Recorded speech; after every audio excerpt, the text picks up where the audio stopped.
All right, good morning, everyone. It's time for another story time with Mr. Fischer. Today I'm going to be reading chapter 2 from the Tales of Ancient Egypt. And this chapter is called Isis and Osiris. Not sure if we'll get through the whole chapter today. I want to keep it to about 10-15 minutes at most. So we might only make it through about half the story. So we'll see how this goes. All right, Isis and Osiris. While Ra yet reigned upon the earth as the first pharaoh of Egypt, Thoth, the god of wisdom and magic, whom he had created at the beginning of the world, uttered a prophecy. Thoth is the guy I have sitting on my desk, kind of almost, some people think it's a Buddha, but he's sitting with like a writing tablet. That's the Egyptian god of knowledge, wisdom, and teachers, actually, and that's Thoth. Thoth uttered a prophecy. If Nut, the lady of the heavens, bears a son, he will one day rule Egypt. Nut is Nut. She is the goddess of the sky.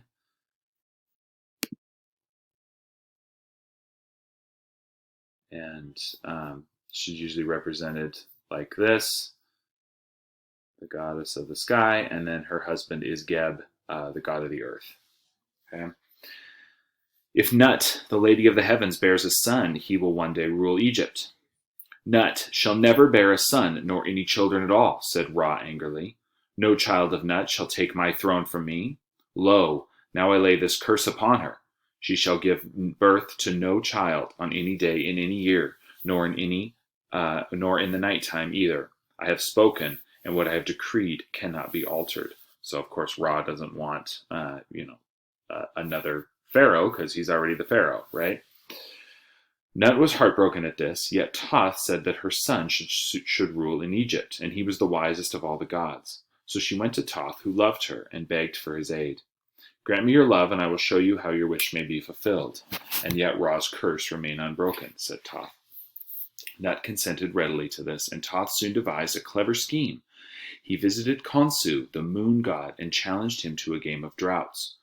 Khonsu was a great gambler, and very soon the stakes were high indeed, but highest of all on the moon's side, for he was wagering his own light, and he had no chance of beating the clever Thoth, who went on playing and winning until he had won enough of the moon's light from Khonsu to make 5 extra days. These days he fitted in between the end of the old year and the beginning of the new. Before this there had only been 360 days in each year. That number remained the same, but the 5 days between each year set the calendar right. Moreover, since the great game of droughts, the moon had not had enough light to shine at full throughout each month, but dwindles down to darkness and then comes slowly back to its full glory again. So a couple of things that this myth is explaining. Thoth and the moon. Let's see what pops up here.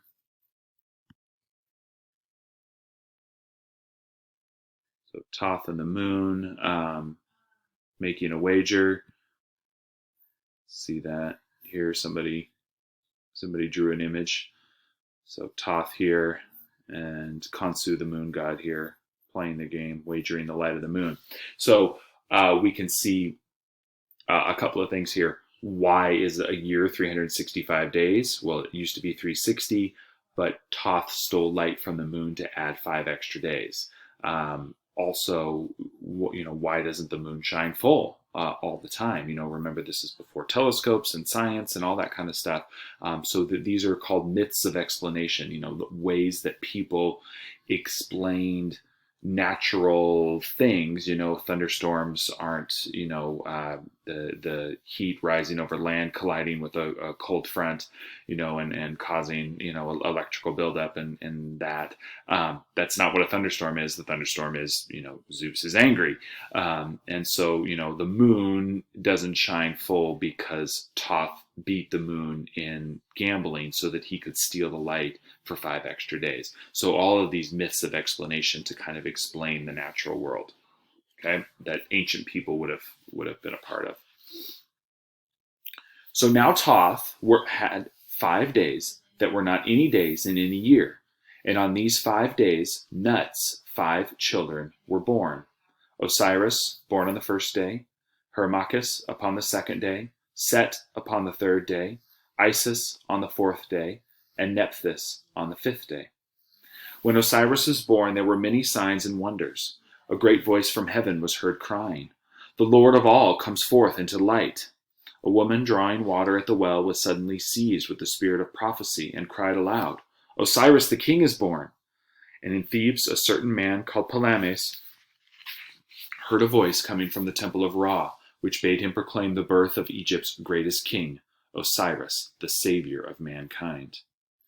By the advice of Thoth, Nut entrusted the baby Osiris to Pamales to bring up.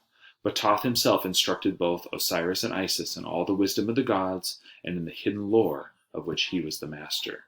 So we can see Osiris here dressed in white. This is Isis, usually represented with the wings. And this is the pharaoh, Ramses the Great, receiving them both, or being protected by Isis and receiving Osiris.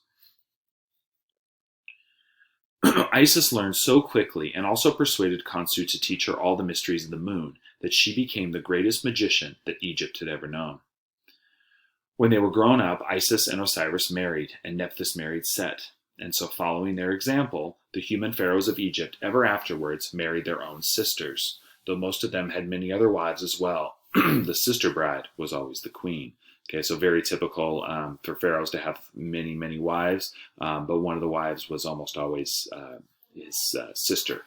And that's because that's what a god does in Egypt, is they marry their sister. Isis and Osiris starts that, and Nephthys and Set also do that. So the 4 of the 5 children of Nut are married.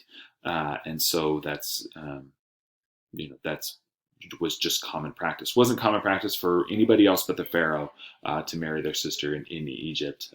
But it was very common practice for brothers and sisters to marry. So Cleopatra did that as well. She married her younger brother before she kind of had him assassinated. So, how it goes with those things. Anyway, Isis was not yet queen, however, nor Osiris king.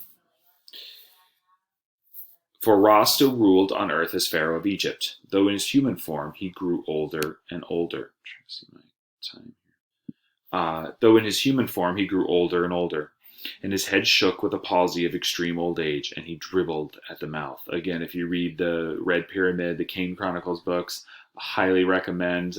Ra is pretty funny. The old man, senile Ra, is pretty funny.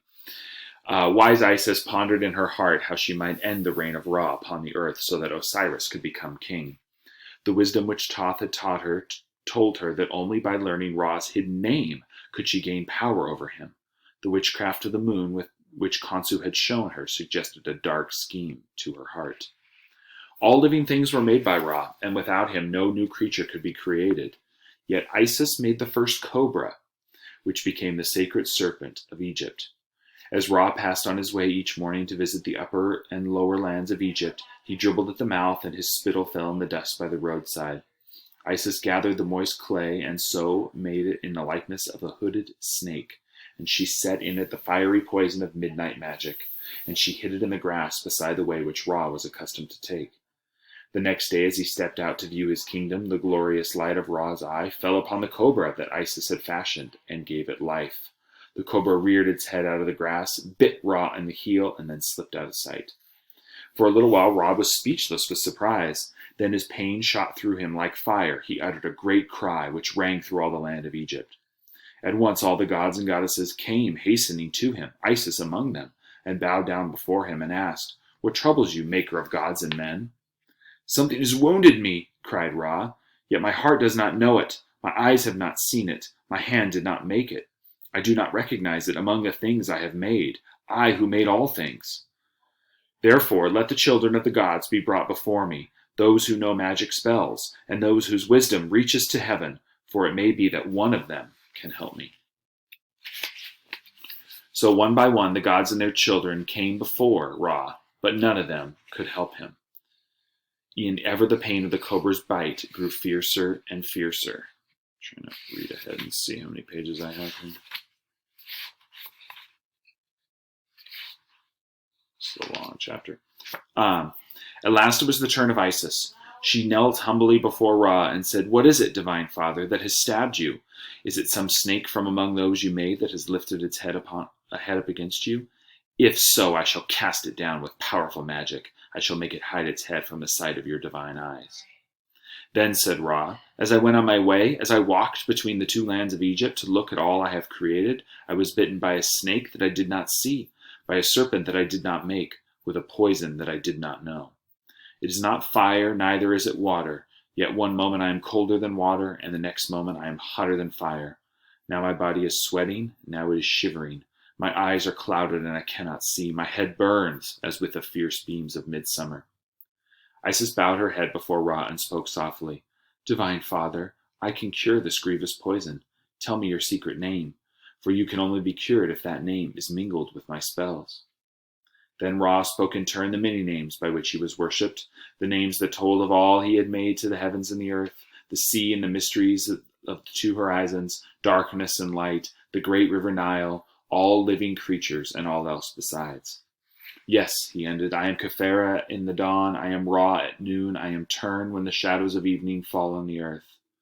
But the poison was not checked in its course as Isis spoke one name after another, and she said again, "Divine Father, your secret name is not among those you have told me. Tell me that name, and then the poison will come forth, and he whose name of power is spoken in my charm shall live." The poison burned fiercer yet. It was more powerful than the hottest flame of fire, and Ra cried out, "Swear first that none shall ever know my secret name, save only Horus, the son you will bear to Osiris. Horus, who shall rule Egypt when Osiris has passed westward to the land of the dead." Isis swore the oath, and the secret name passed from Ra's heart to hers, his Ka, or double, whispering it to her Ka. The name she learned caused like one of the parts of the soul.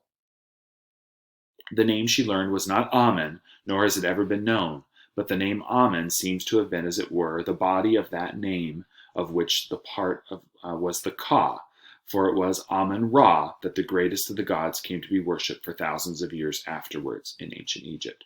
So Amen-Ra is the same guy, sometimes called Amen, sometimes called Ra, and Amen is his secret name. It's not really his secret name, but it's the symbol of his secret name. So when the Egyptians worshipped Amun-Ra, or just the god Amun, they were worshiping the secret name of Ra. And so even though they don't know the secret name because it's secret, that's the representation of that secret name. Okay? All right, so we'll leave it off there. Isis has now tricked Ra into providing his secret name to her by creating the cobra. And so Isis created a serpent that will cause lots of problems in the future for not just Ra, but she's convinced Ra to give up his secret name. So Isis's plan to get rid of Ra and put her husband on the throne is starting to pay off. All right. So again, this is Tales from Ancient Egypt by Roger Lancelin Green, and hope you guys enjoyed that chapter. We'll add a little bit more. I'll probably do another one tomorrow. All right.